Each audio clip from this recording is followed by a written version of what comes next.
I felt uncomfortable, as though someone was invading my personal space.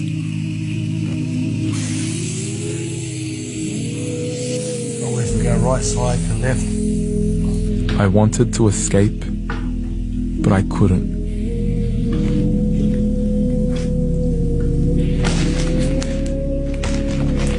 There were times I wanted to move, to tell him to stop, to not cover my mouth, to not leave the soap in my eye.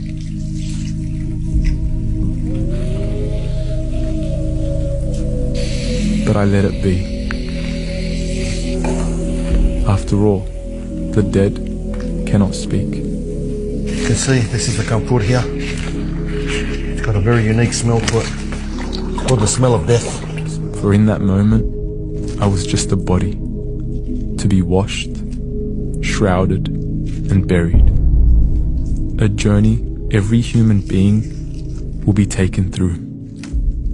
And it was a thought I couldn't get out of my head.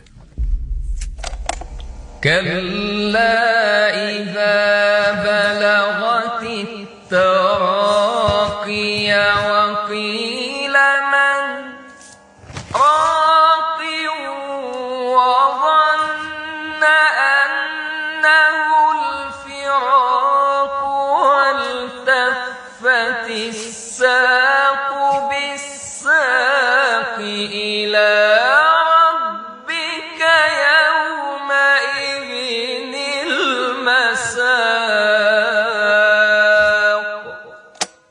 I felt as though I was performing a video that would help inspire or awaken others. So this is it, my brothers. This is the ending. I felt I would be desensitized by the cameras and not be able to immerse myself in the event. But after all was done, I realized how incredibly naive I was. It hit me, and it hit me hard. Well, I don't know what to say. There's not much you can say. The whole time you're sitting there, you're just like, Allahu Akbar, you make me cry, man. I knew you were going to wake up after it.